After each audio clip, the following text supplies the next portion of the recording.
it's like a drug, that energy, that arguing energy. I've known it my whole life. I used to like it. Part of me still kind of likes it, but it's only because it's like a past predisposition that's been getting weaned out as I settle and mature into the recognition of the truth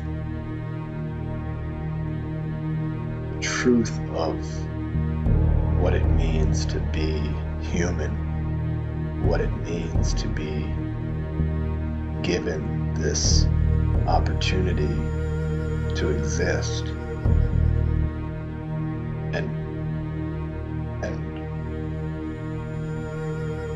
and feel into what the unknown is, or the formlessness. You know, the form, just the word formless is like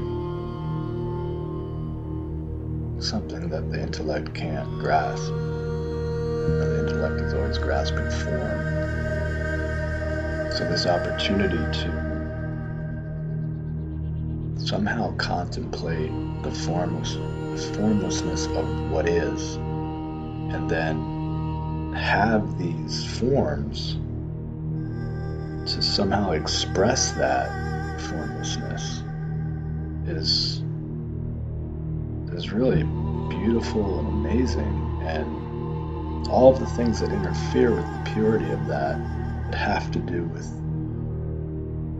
you know, going back to my childhood with my brother and my father. What happened there that wanted to act out in negative ways, and how that interferes with that pure contemplation and expression of the formlessness through form.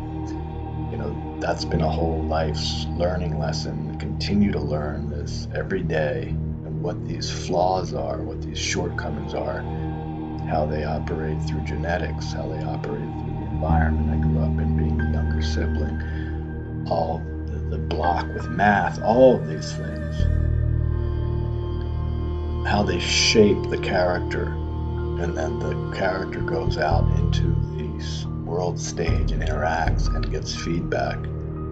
And the feedback that I've gotten from a lot of key people that I've interacted with is that I need to learn to